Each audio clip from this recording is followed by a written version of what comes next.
في البدء كان الكلمة والكلمة كان عند الله وكان الكلمة الله.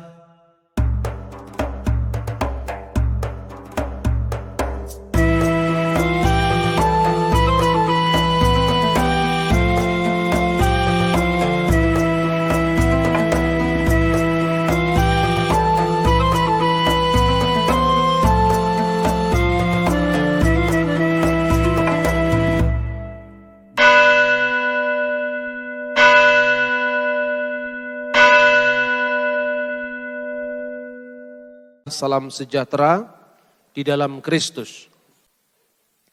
Untuk mencari hubungan antara kemarahan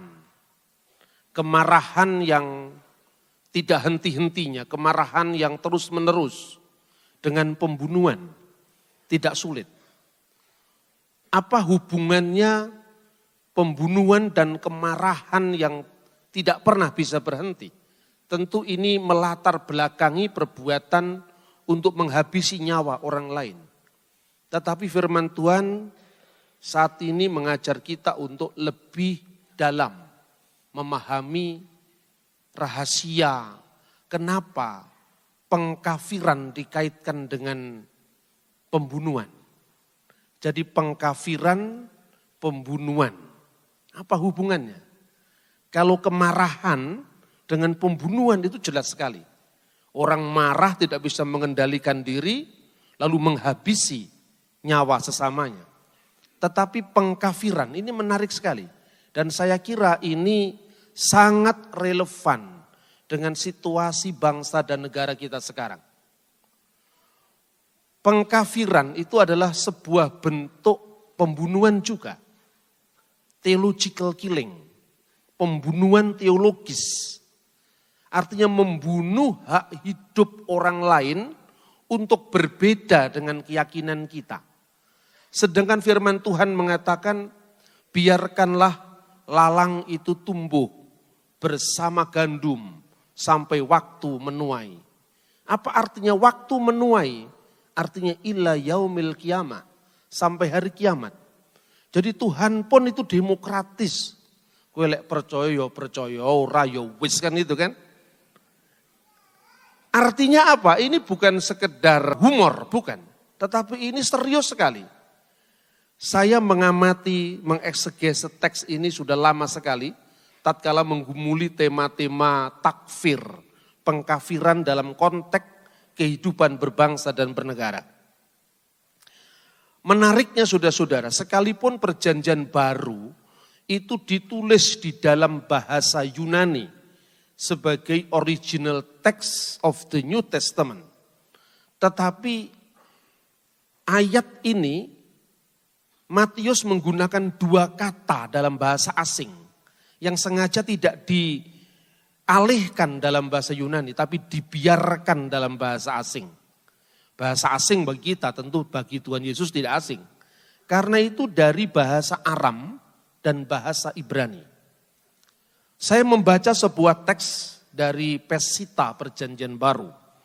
Karena pada awal abad kedua, ketika gereja Tuhan di wilayah Yerusalem ke arah barat, itu mereka memakai lingua franca, bahasa Yunani. Karena itu bahasa internasional saat itu. Makanya sebutan Yeshua HaMashiach dalam bahasa Ibrani sah-sah saja disebut Yesus Kristus. Karena itu bahasa internasional. Tetapi ingat, Yesus tidak hanya berbicara bahasa Ibrani. Tatkala dia masuk ke sinagog, rumah ibadat, dia menggunakan bahasa Ibrani. Kita membaca kitab Taurat, ketika membaca kitab nabi-nabi, ketika Yesus menerima gulungan di sebuah rumah ibadat dan Yesus membaca dari kitab Nabi Yesaya, Roh Tuhan ada padaku, dan seterusnya. Pasti dia membacanya dalam bahasa Ibrani. Ruah Adonai Alai dan seterusnya. Tetapi ketika Yesus mengajar sehari-hari, dia menggunakan bahasa Aramaik. Misalnya kata Gabata, Evata, Hakal Dama, Talitakum, Eli Eli lama sabaktani, itu bahasa Aramaik. Yesus pun berkarya tidak di Yerusalem, dia hanya 3 kali dalam pelayanannya ke Yerusalem. Ketika dia menghadiri perayaan-perayaan besar Yahudi yang disebut Hak. Dan kata Hak itu kemudian menjadi bahasa Arab Hajj. Sehingga kata Hagigah, kata jamak untuk perayaan besar. Salos regalim tahak libasana. 3 kali dalam setahun hendaklah engkau mengadakan perayaan bagiku. Yang dimasukkan sini adalah Hak HaPesah, perayaan Paskah. Hak HaSafuot, perayaan besar Pentakosta. Hak HaSukot, perayaan besar Pondok Daun. Nyanyian orang-orang yang pergi ke Yerusalem untuk melakukan perayaan besar. Karena 3 perayaan besar terus diadakan di Yerusalem. Perayaan Paskah, makanya kita ketemu dengan orang yang bernama Simon dari Kirene. Kirene itu di Afrika. Ketika perayaan pencurahan Roh Kudus, yaitu Pentakosta Yahudi, turunnya 10 perintah Tuhan. Digenapi dengan pencurahan Roh Kudus yang lidah-lidah api memasuki kepala para murid, menuliskan perjanjian baru. Tidak lagi di loh batu, tetapi di loh hati kita masing-masing. Itu juga ada orang-orang pendatang dari Partia, Elam, penduduk Mesopotamia, pendatang dari Roma, dan orang-orang Arab. Tidak ada orang Batak di sana. Tidak ada orang Jawa di sana. Maka kadang-kadang kalau ada orang Kristen menyanyikan gudung-gudung pujian dalam bahasa Arab dianggap asing. Sing asing ki ya kowe dhewe. Karena ini Alkitab yang berbicara, orang Arab dilibatkan dalam karya Tuhan awal berdirinya gereja. Saudara-saudara yang terkasih, perayaan-perayaan besar itu yang paling utama adalah Pesah. Pesah itu asalnya dari bahasa Ibrani, yaitu dilalui. Kata ini menjadi bahasa Inggris Passover, dan lewat bahasa Jerman menjadi bahasa Inggris juga Easter. Jadi Easter itu tidak ada kaitannya dengan Dewi Ishtar. Esther dengan Ishtar itu mirip seperti miripnya Naruto sama Naruto, tidak ada hubungannya itu. Orang kita ini suka otak-atik matuk kan, tapi tidak melihat background sejarahnya, terminologinya. Kita sering begitu sekarang. Makanya kita sangat penting untuk memahami teks itu di dalam teks dan konteks bahasa asli. Nah saudara-saudara yang saya hormati dalam Tuhan, Pesah, ketika Tuhan mengirimkan 10 bala, yang terakhir adalah anak-anak sulung mati. Tetapi Tuhan menyisakan kasih-Nya kepada umat Israel. Di rumah-rumah orang Yahudi yang ada tanda darah anak domba di pintu.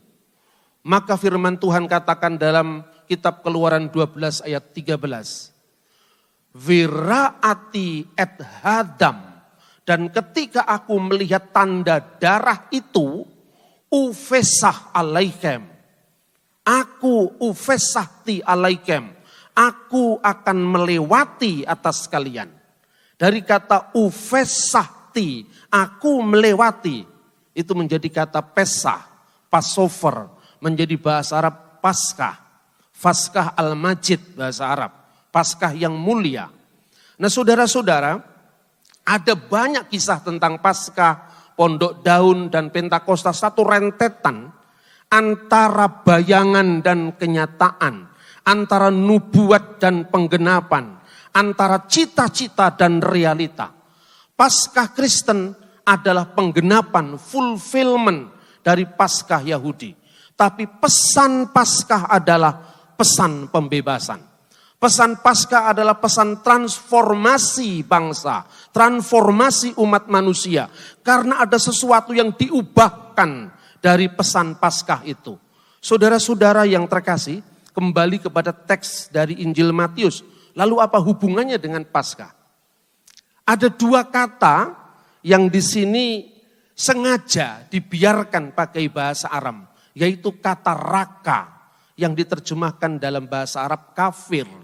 Kemudian disalin dalam bahasa Indonesia, kafir. Dan yang kedua kata Ibrani more. Itu dua-duanya bukan bahasa Yunani. Jadi dalam Alkitab Pesita yang diterjemahkan dalam bahasa Siriak atau Aramaik. Kenapa? Karena wilayah Yerusalem ke arah timur dan selatan, Media, Partia, Elam, Mesopotamia, itu berbahasa Aramaik. Maka gereja-gereja Tuhan yang di wilayah barat, Asia Kecil, Korintus, Efesus, Roma, Konstantinopel, memakai bahasa Yunani dan Latin. Tapi di wilayah timur kebanyakan memakai bahasa Aram. Dan memang itu sudah master plan Tuhan, bahwa bahasa-bahasa ini dipersiapkan. Tetapi dia berkarya di Galilea, wilayah bangsa-bangsa. Dulu Zebulon, Naftali itu adalah wilayah yang kurang memiliki reputasi secara religius. Tapi lewat nabinya Yesaya Tuhan berkata, tidak selamanya negeri itu yang tidak ada reputasinya Zebulon dan Naftali yang dipandang rendah itu akan selamanya direndahkan. Ke depan Tuhan akan memuliakan jalan ke laut seberang Yordan, wilayah bangsa-bangsa lain. Afer Hayarden, seberang Yordan, Derek Hayam, jalan ke laut maksudnya via Maris, jalan lewat laut tengah. Gelil Hagoyim, Galilea, wilayah bangsa-bangsa. Karena Injil dikabarkan mula-mula di Galilea, tidak sampai 50 tahun Injil sudah go internasional. Kalau seandainya Injil hanya ditulis dalam bahasa Ibrani, lama sekali go internasional. Injil tidak dikenal, maka tidak perlu dipersoalkan. Yesus Kristus atau Yesua Hamasyah, kuwi padha ae dul. Tidak ada bedanya. Itu soal bahasa. Kita ini kadang-kadang kontraproduktif. Ketika kita sudah maju dalam pelayanan, ada aja yang ganggu. Dan gangguan itu biasanya hadir dari ketidaktahuan kita. Dari ketidaksadaran kita. Dulu kita tidak tahu apa-apa. Tahu sedikit, ini pasti ini.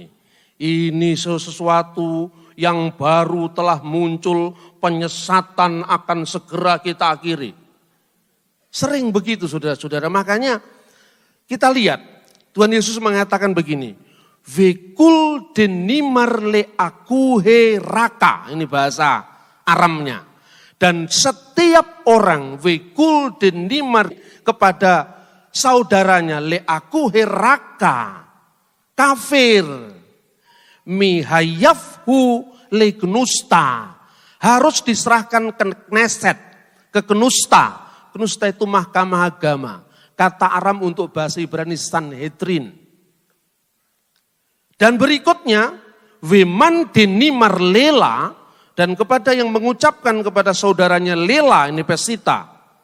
Mehayafhu legihana dinora, akan diserahkan ke neraka yang menyala-nyala.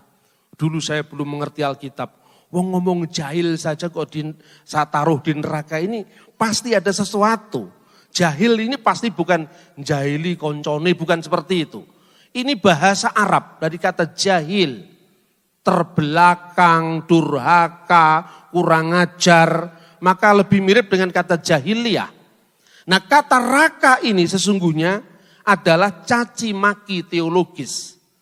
Saya menemukan dalam sebuah kitab Talmud. Dalam salah satu traktatnya dikatakan begini. Contoh caci maki teologis. Ada seorang goyim. Goyim itu orang non-Yahudi. Berkata kepada saudaranya orang Yahudi. Di rumahku telah siap masakan yang sangat lezat untuk kamu. Yang siap dihidangkan. Masakan apakah itu saudaraku? Daging babi yang segar katanya. Lalu Yahudi itu marah dan dia mengatakan, raka tidak pantas makan bersama semeja dengan orang raka sepertimu. Jadi raka itu caci maki teologis, sebatas caci maki. Tetapi kata yang diterjemahkan lela di dalam bahasa Aram itu bahasa Ibraninya more. Kenapa kok kata more ini penting? Inilah dosanya Musa sehingga tidak masuk ke tanah perjanjian. Kalau kita membaca peristiwa Meriba, ada dua catatan Meriba dalam Alkitab. Yang pertama Meriba yang dekat Sinai di Mesir. Ya, di situ tidak ada insiden apa-apa. Musa disuruh memukulkan tongkatnya di bukit batu kemudian mengelurkan air. Tetapi Meriba yang kedua itu letaknya di Kades, dekatnya Moab, yaitu di dekatnya Yordania. Di sana terjadi insiden. Musa marah kepada orang Israel yang bersungut-sungut karena mereka dibawa ke padang gurun, kehausan, tidak ada air untuk mereka, untuk ternak-ternak mereka. Musa, kemana kita ini? Lalu Musa disuruh Tuhan untuk berkata pada bukit batu untuk mengelurkan air. Musa tidak disuruh memukul, tapi Musa emosi dan dipukulnya bukit batu itu seraya dia berkata, Sim'una hamurim. Dengarlah padaku, hai orang-orang More, hai orang-orang durhaka, hai orang-orang pemberontak. Haruskah kami mengeluarkan air dari bukit batu ini? Kami. Siapakah yang membuat mujizat? Bukan Musa, bukan Harun, tetapi Tuhan. Di mata Tuhan, tindakan Musa yang mengatakan More kepada Bani Israel, itu adalah melanggar kekudusan Tuhan di depan umat Israel. Oleh karena itu, di dalam kitab Bilangan 27 ayat 14, tadi yang Musa mengatakan, Sim'una yamurim, itu di dalam kitab Bilangan pasal 20 ayat 10, ini kitab Bilangan pasal 27 ayat 14, Ka'aser maritempi, seperti kamu telah memberontak, dari kata More, jamak untuk kata More. Kalian telah memberontak kepadaku, bimit barsin, ketika di padang gurun Zin, bimeribat haedah, ketika terjadi perbantahan atas umat itu. Jadi jelas sekarang, benang merahnya menjadi jelas, mengkafirkan, mengatakan kepada saudara kita Raka, itu bukan hak kita. Caci maki teologis ini yang membuat kita mengadili sesama kita. Sehingga ketika kita tidak ada kuasa apa-apa, ketika tidak memiliki power apapun, paling-paling hanya ngerundel saja. Dasar kafir dikasih tahu nggak bisa, kan itu kan. Tetapi ketika sebuah ortodoksi ada kekuasaan di tangan, awas. Saya terbitkan undang-undang pemurtatan. Saya terbitkan undang-undang mu'alafisasi. Kan gitu kan? Karena apa? Ini kita punya kuasa. Makanya jelas sekarang diuraikan. Sebuah Talmud Yahudi. Banyak Talmudnya ini saya ngomong. Tetapi ini historical background, theological background dari apa yang kita baca dari teks Injil. Tetapi kalau saya banyak mengutip teks-teks Yudaisme tidak jadi lebih Yahudi ketimbang orang Yahudi. Saudara-saudara yang terkasih dalam Tuhan, dalam Pirkei Avot itu adalah ethics of the fathers, itu adalah etika bapak-bapak bangsa orang Yahudi. Ditulis begini, Taurat diberikan kepada Musa di Gunung Sinai.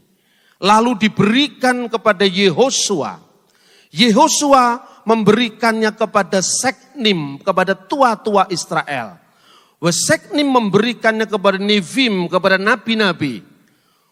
Dan nabi-nabi memberikannya kepada Enas, Kneset, Hagedula.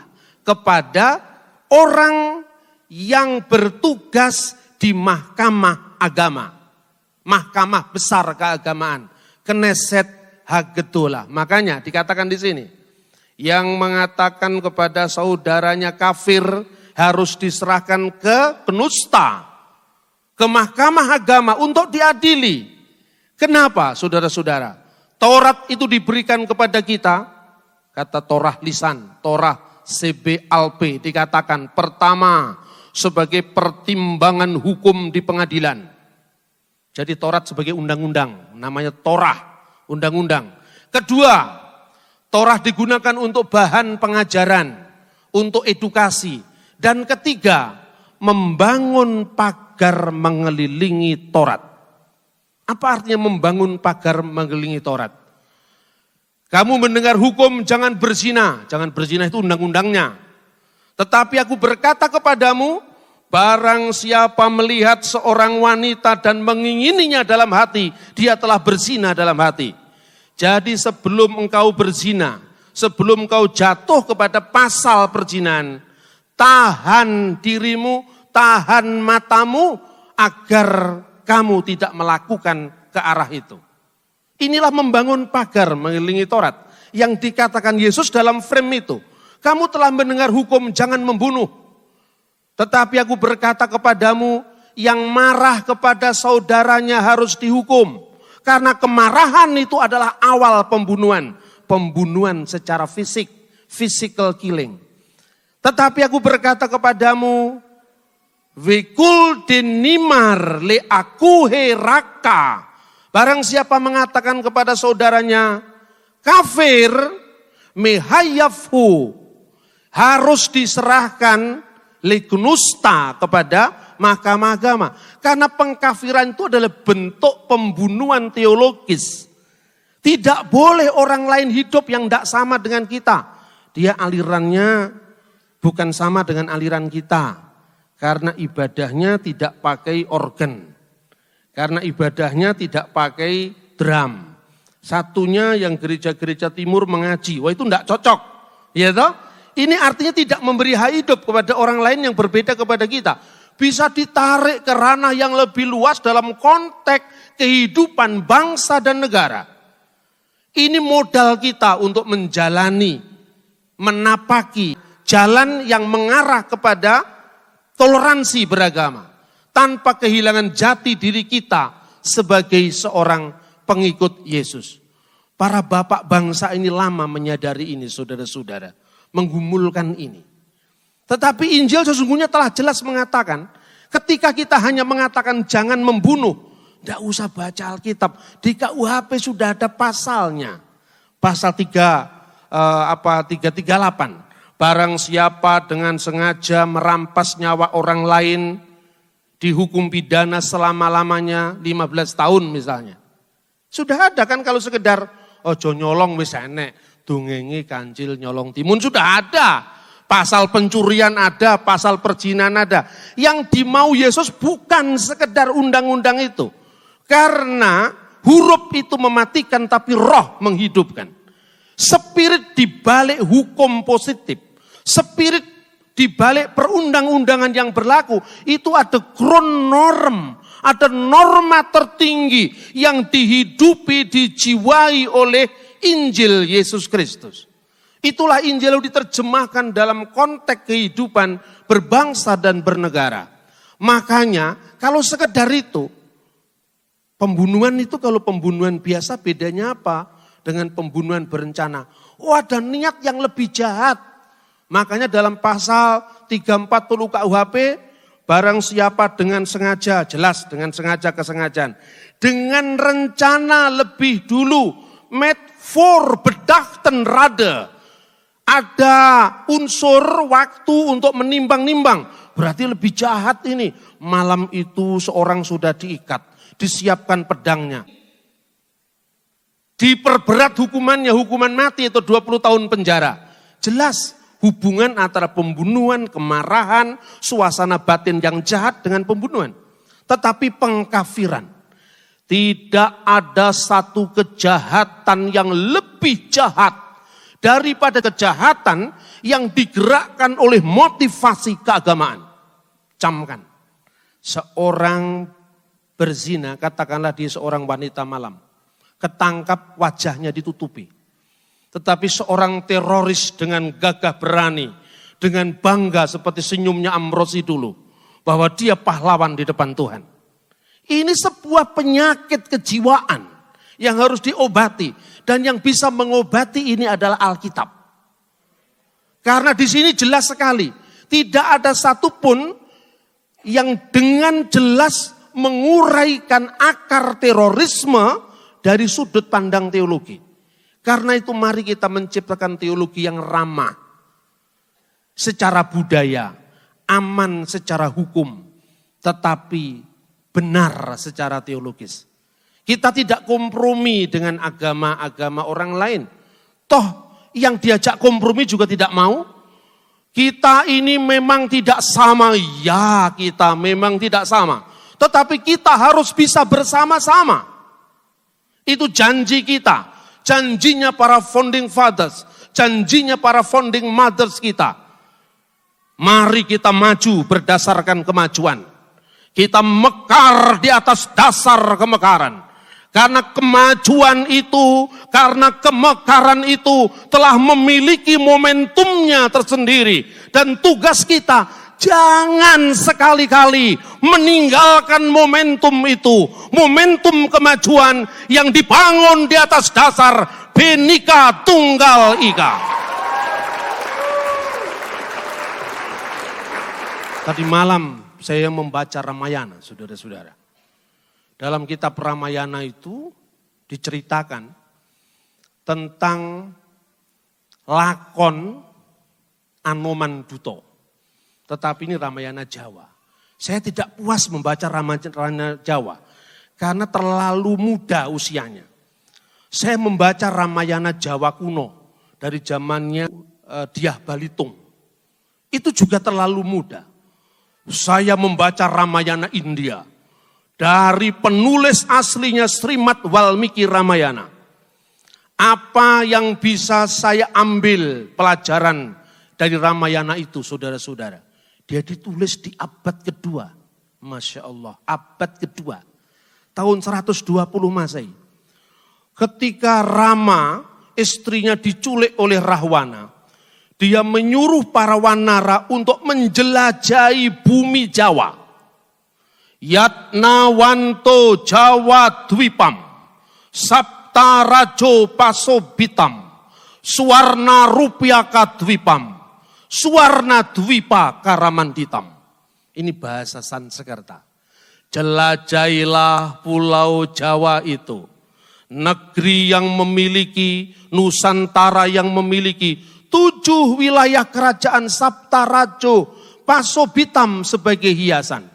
Negeri emas, negeri perak, negeri yang memiliki tambang-tambang emas.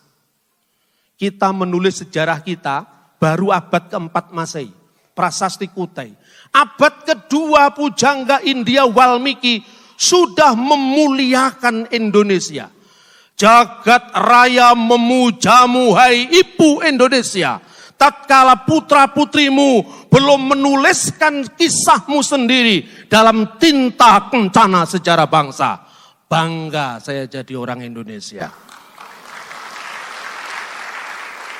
Tahukah Bapak Ibu dengan Herodotus, seorang bapak ilmu sejarah. Dia menceritakan pelayarannya ke daerah yang dinamakan Barusai, yang tidak lain adalah Barus. Itu abad ke-5 sebelum Masehi, zamannya Nabi Daniel.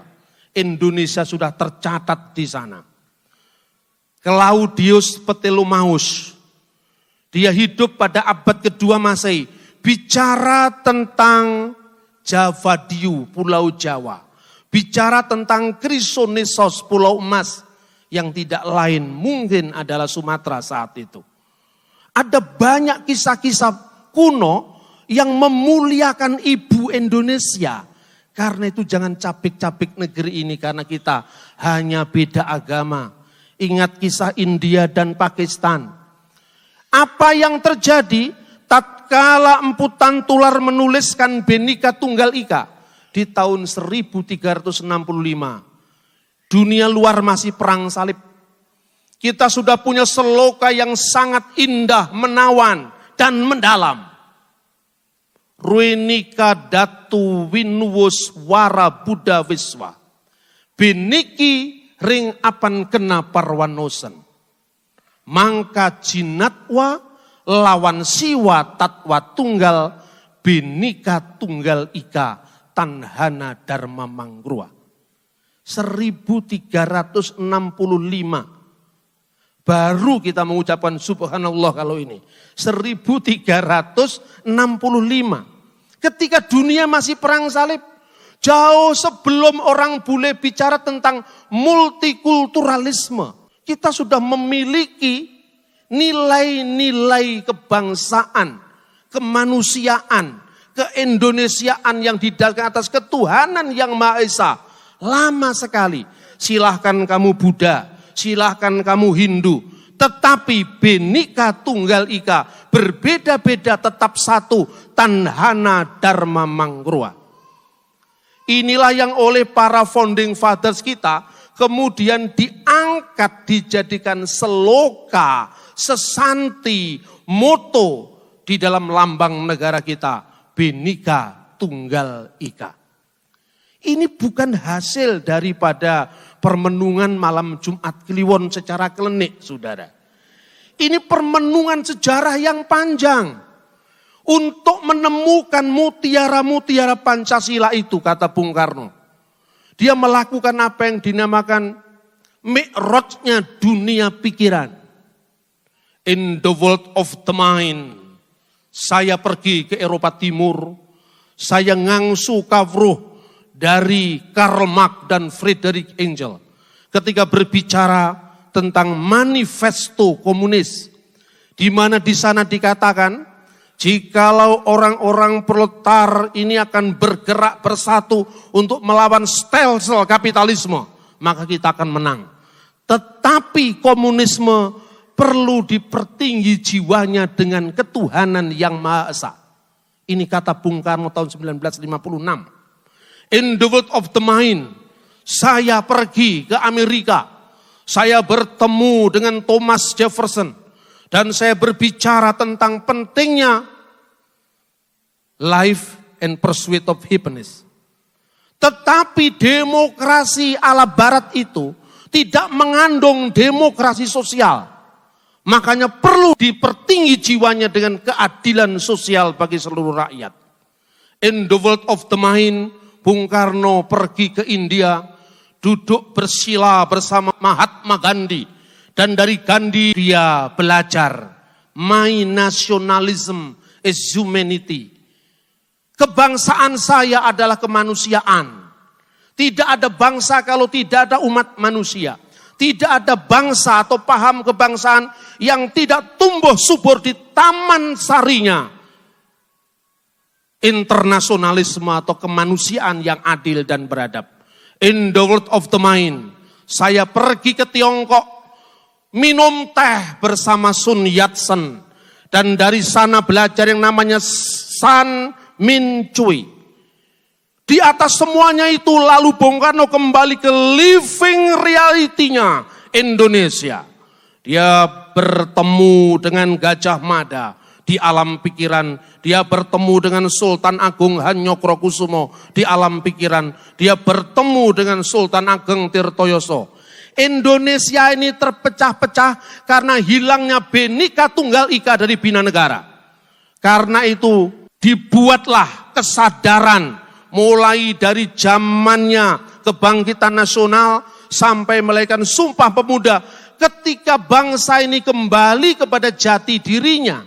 Bahwa masyarakat kita ini Bhinneka Tunggal Ika, beda-beda lumrah mas, gundule menungso kaya ora padha, pikirane ora padha ya wajar.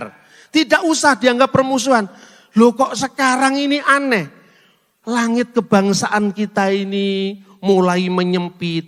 Orang mulai bertanya agamanya apa. Orang mulai bertanya warna kulitnya apa. Tidak saudara-saudara. Sumpah kita sebagai bangsa. Sejak zaman founding father kita. Jangankan satu generasi. 10 generasi pun tidak akan bisa menghilangkan yang namanya rahang Batak. Tidak bisa menghilangkan yang namanya sipit Tionghoa, ikal mayang Papua, kuning langsat Minahasa, hidung Arab, lidah Bali, sawo matang Jawa. Karena kita harus satu seperti satunya 5 jari dalam satu kepalan. Merdeka, merdeka, merdeka. Selamat Paskah dan salam Bhinneka Tunggal Ika.